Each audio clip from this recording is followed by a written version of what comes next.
영광과 존귀를 받으실 하나님 아버지, 주님께서 만세전부터 예수 그리스도 안에서 우리를 선택하시고 하늘의 모든 신령한 복으로 충만케 하심에, 또한 2024년 한 해 동안에 우리의 발걸음을 인도하시는 애에 감사와 찬송드립니다. 그러나 주님, 우리의 삶을 돌아볼 때에 때로는 주님의 뜻을 알면서도 순종하지 못했고 나 자신의 욕심과 연약함에 이끌렸던 지난 날을 회개하며 고백합니다. 용서하여 주시옵소서. 우리를 그리스도의 보혈로 구속하시고 그 죄를 사하신 은혜를 의지하며 나아가오니, 새해를 맞아 기도하는 이 시간을 통하여서 더욱더 주님 앞에 나아갈 때에 거룩한 통로로 또한 세워질 수 있는 귀한 그런 삶이 될 수 있도록 인도하여 주시옵소서. 사랑의 하나님 아버지, 우리 교회를 세워주시고 그리스도 안에서 한 가족이 되게 하시는 은혜에 감사드립니다. 주님의 목적 안에서 사용하시는 놀라운 계획을 갖고 계시기에 우리 교회가 그 뜻에 합당한 모습으로 자라가게 하실 것을 믿음으로 바라봅니다. 그 바라봄이 세상에서 어려움을 겪는 이웃들에게 주님의 손과 발이 되게 하여 주시옵소서.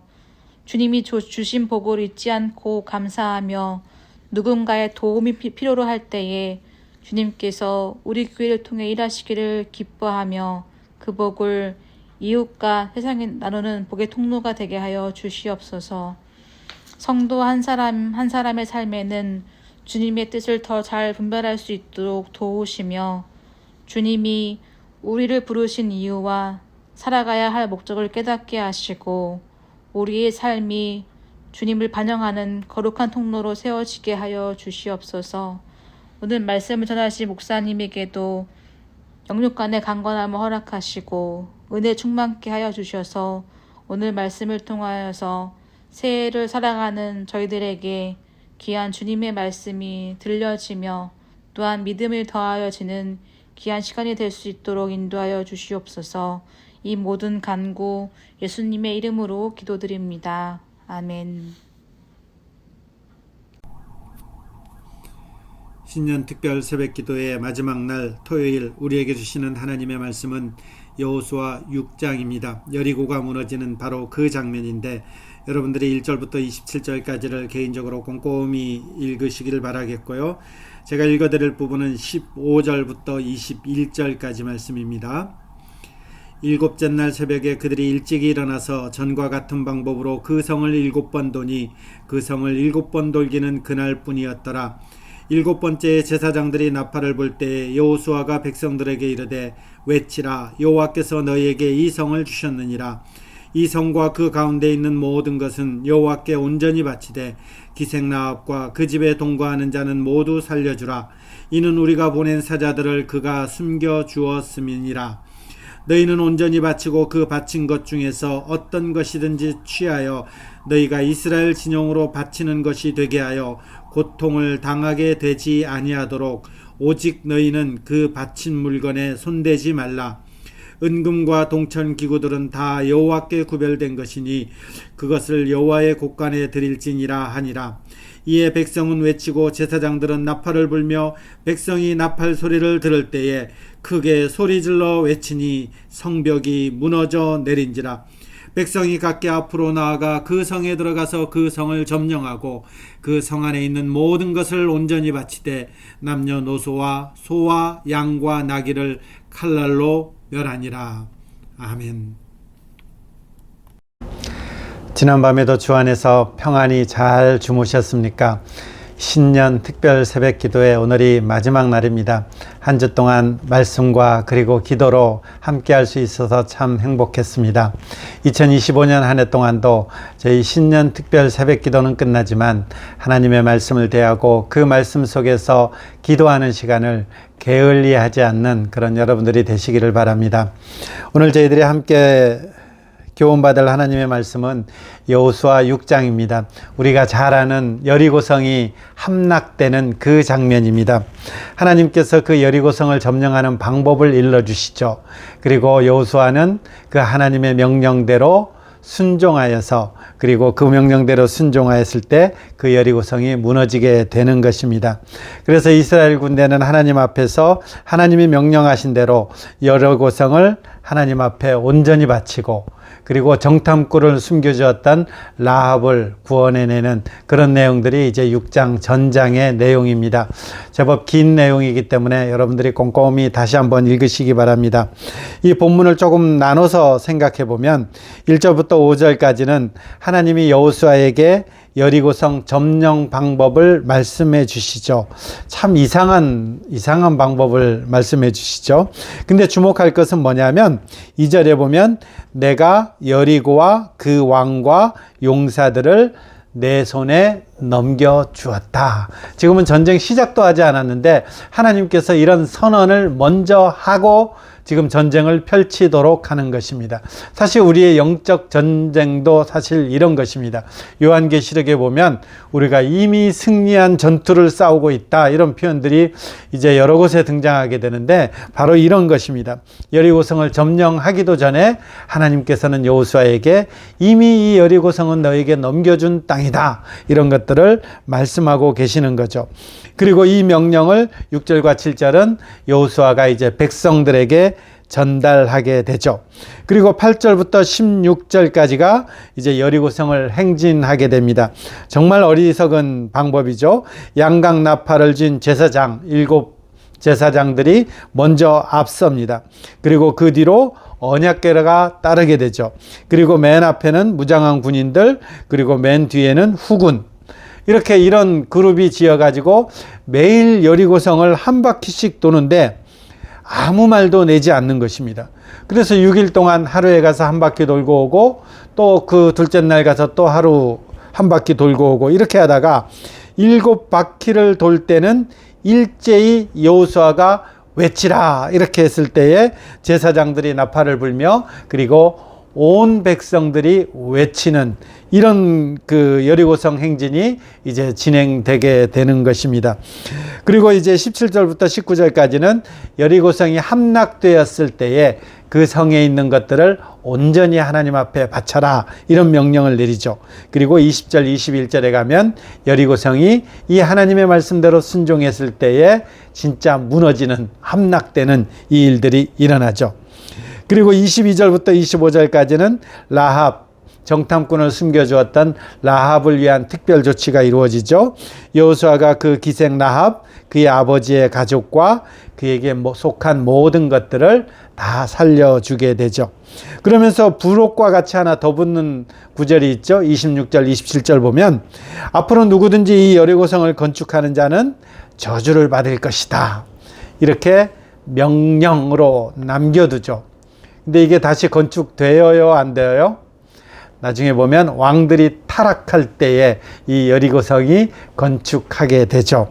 이런 부분들은 이제 열왕기서에 우리가 나와 있는 부분들이니까요. 이게 오늘 본문의 내용입니다. 자, 그렇다면 이 여호수아 6장, 이 여리고성이 함락되는 이 모습을 보면서 우리는 어떻게 하나님의 말씀을 교훈받을 것인가 하는 부분들입니다. 여러분, 교환을 함께 보시면서 이렇게 하시면 될 것 같습니다. 첫 번째 우리가 주목할 것은 뭐냐면, 도대체 하나님은 믿음이 아니고서는 순종할 수 없는 그 명령을 내리게 되죠. 정말 엉뚱한 명령입니다.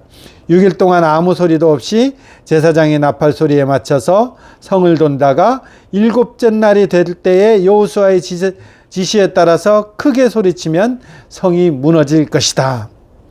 자, 여러분, 지금 여리고성은 굉장히 견고한 성입니다.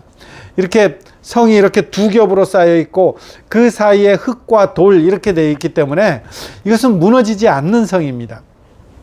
그리고 위치도 정말 견고한 터 위에 지어진 그 성인 것입니다. 그리고 이런 여리고를 상대하는 전략으로는 굉장히 몰상식, 그렇죠? 하나님 앞에 이런 표현을 쓴다라는 게 불경스럽지만 그래도 비상식적인 그런 방식이 되는 거죠.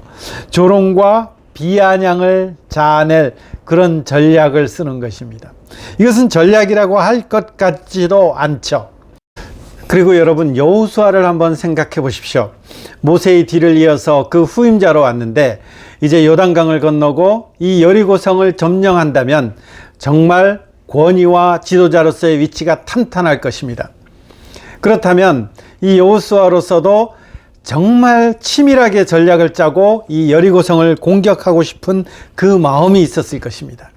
근데 하나님께서 이렇게 비상식적이고 몰상식적이고 말도 안 되는 명령을 내렸는데 그 다음에 어떻게 하나요? 여호수아가 순종했고 그 백성들이 순종한 것입니다. 무모한 명령에 단순히 복종한 것입니다. 여러분, 이것이 승리의 방정식입니다. 하나님이 동일하시다면 이 승리의 방정식은 지금도 유효한 것이죠. 그 다음에 이와 관련해서 또 하나 살펴볼 것은요, 전리품과 관련했을 때 이렇게 하는 거죠. 온전히 바치고 바친 것을 취하지 말고 그 바친 물건에 손대지 말라, 이렇게 되는 거죠. 여러분, 왜 이렇을까요? 전리품은 누가 갖는 건가요? 그 승리한 자들이 갖게 되는 것이죠. 지금 하나님께서는 이스라엘에게 이것을 주의시키는 것입니다. 승리가 전적으로 하나님의 은혜인 것을 고백하도록 하는 것입니다. 내가 그 여리고성을 함락시킨 것이 아니라 이 여리고성은 하나님의 은혜와 하나님의 전적인 능력에 의해서 하나님의 일을 이루신 것입니다. 이것을 고백하도록 하는 것입니다. 내가 이룬 승리가 아니라 여호와께서 이룬 승리라는 것을 행동으로 입증하는 그런 자세인 것이죠. 은혜를 이름에도 불구하고 마치 내가 했다. 우리 신앙생활하면서 참 이런 모습들을 많이 봅니다. 어떤 일이 일어났을 때 다 하나님이 하셨습니다, 이렇게 고백하면서도 내 이름이 툭툭 들어가는 것이 저와 여러분들의 못된 습성이지 않습니까? 하나님 앞에서 이런 모습들을 이제 여리고성을 통해서 하나님은 경계하고 이 교만을 경계하는 것입니다. 여리고성이 하나님의 은혜로 된다라고 했을 때에 우리는 그 은혜 앞에 감사하는 것이 본분인 것입니다. 마치 자신이 이룬 것처럼 그 결과물을 제 멋대로 제 마음대로 취하려 하면 안 되는 것입니다. 하나님께로부터 말미암은 것은 온전히 하나님께로 돌려져야 되는 것이죠. 이스라엘 백성들은 여기에 순종했습니다. 여러분, 여기에 그 교환에 보면 제가 견물생심이라는 한자말을 써놨는데 이스라엘 백성들로서도 여기에 얼마나 유혹이 심했겠습니까? 그 여리고성 안에 있는 그 물건들은 40여 년 광야 생활을 하면서 만져보지도 보지도 못한 것들이 아마 수두룩했을 것입니다. 그것들을 자신의 것으로 삼고 싶은 욕망이 매우 컸을 것입니다. 그러나 하나님의 말씀 앞에 순종하는 것이죠. 그리고 여기서는 이제 또 하나 의아한 것이 있습니다. 점령 지역 주민에 대한 그 성 안의 모든 것을 바치되 남녀노소 소 양 나귀를 칼날로 멸하라. 역사적인 심판이 있는 것입니다. 이것은 이제 이전에 보면 신명기라든지 이런 데 보면 이 아모리 족속의 죄가 관영했다, 이런 표현들이 이제 등장하게 되는 것이죠.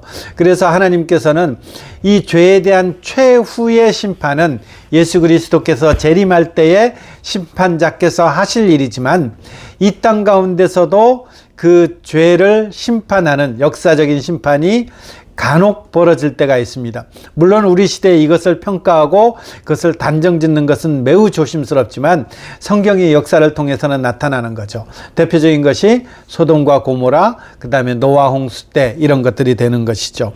하나님께서는 지금 역사적인 심판을 하는 것입니다. 또 한편으로는 이제 이스라엘 백성들이 그곳 가운데서 살게 되는데 생명은 귀한 것이지만 죄의 전념성은 너무 무섭다라는 것들을 이것을 통해서 하나님께서 다시 미리 준비시키는 것이 되겠지요. 그 다음 또 네 번째요. 기생라합과 그의 식구들을 모두 살려주라, 이런 명령들이 내리고 실제로 여호수아를 통해서 그게 이루어지죠. 승리에 돛이 되어서 약속을 잊어서는 안 되는 것입니다. 궁하고 어려울 때는 어떻게든 은혜를 구하면서 이렇게 약속을 하고 그러는데 궁하고 그런 어려울 때 한 약속을 이제 승리해서 풍부해지고 여건이 좋아지면 그것들이 간혹 까먹는다라는 것입니다. 우리가 한 약속들은 하나님 앞에서 한 약속들이기 때문에 최선을 다해서 지키게 되는 것이죠. 우리의 특별히 승리했을 때에, 형편이 나아졌을 때에 잊지 말고 돌아봐야 될 것을 잘 돌아보는 그런 것도 성도의 삶이 한 모습일 것입니다. 자, 오늘 여리고성 정복하는 이것을 통해서 우리가 정돈할 수 있는, 그리고 교훈받을 수 있는 핵심 내용이 뭔가요? 제가 교환해 보면 빨간색으로 하이라이트 해놨습니다. 영적 전투의 핵심은 순종이다. 여리고 정복 전쟁은 하나님의 영광, 하나님의 임재를 보여준 것이며 인내와 복종을 통해서 그것은 완성되어지는 것을 우리에게 가르쳤고, 그리고 그것을 배우도록 하는 전쟁인 것입니다. 그리고 죄에 대한 하나님의 경고, 그리고 심판을 통해서 구별을 가르치는 전쟁, 이것이 여리고성 함락작전이 되는 것이죠. 자, 본문을 넘어서요. 그날의 승리는 이스라엘의 자손의 실력과 능력으로 거둔 승리가 아니라 하나님의 은혜로 거둔 승리인 것입니다. 그리고 그 땅 가나안 족속의 악함으로 말미암은 승리인 것입니다. 하나님께서 이렇게 은혜로 승리하게 하실 때에 우리는 우리 걷는 걸음 가운데서 어떤 모습을 취해야 될 것인가? 우리의 걷는 걸음 속에서 지난 걸음에 대해서는 감사와 감격으로, 그리고 앞으로 걸을 걸음에 대해서는 기대와 소망으로, 그리고 지금 걷고 있는 걸음에 대해서는 기쁨과 즐거움으로 우리는 살아가는 자들인 것입니다. 영혼을 향한 길은 오직 믿음, 그리고 오직 순종으로만 걸어가는 것이 성도의 걸음이기 때문에 우리의 걸음 가운데 그 하나님의 은혜를 기억하며 그 하나님의 그 은혜가 우리의 삶 속에서 녹아들어서 감사와 찬송, 그리고 기대와 소망을 가지고 오늘 우리에게 주어진 이 하루, 그리고 2025년 우리에게 주어진 이 1년, 그리고 우리의 생애 동안 주어지는 남은 평생을 하나님 앞에 순종함으로 말미암아 그 은혜를 누리며 만끽하며 그렇게 주님 오실 때까지 찬양하며 그렇게 살아내시는 여러분들이 되시기를 간절히 기원하며 축복합니다. 기도 제목 보시면요. 영적 전투의 핵심은 믿음과 순종임을 알아서 남아있는 영적 전투에서도 하나님의 말씀에 온전히 순종하게 해주십시오. 그리고 우리나라의 여러 상황들, 그리고 내일에 있는 성찬 예식, 예결산을 위한 공동위에, 그리고 주일 예배를 위해서 하나님 앞에 간구하며 기도하시기 바랍니다. 기도하겠습니다. 하나님 아버지, 그 거대한 여리고성이 참 어리석은 방법으로 무너지는 것을 오늘도 성경을 통해서 확인했습니다. 이 전쟁의 주인이 우리 하나님이시기 때문에 그런 것을 또한 확인했습니다. 우리 하나님을 우리가 날마다 순종하며 복종하며 그렇게 이 영적 전투를 우리도 이 땅 가운데서 성실히 수행하는 그런 자로 살아가게 하여 주옵소서. 계속해서 이제 하나님의 자녀들이 주님 앞에 간구할 때에 하나님께서 그 간구에 귀를 기울여 주시고 특별히 남은 평생 살아가는 모든 여정이 주님 말씀과 그 말씀의 근거로 해서 하나님 앞에 간구하는 복된 여정이 될 수 있도록 하나님 각 사람 마음을 주께서 지켜 주옵소서. 내일 있을 성찬 예식과 공동유회 그리고 주일 예배를 주님께서 지켜주시기를 소원하며 살아계신 예수님의 이름으로 기도드립니다. 아멘.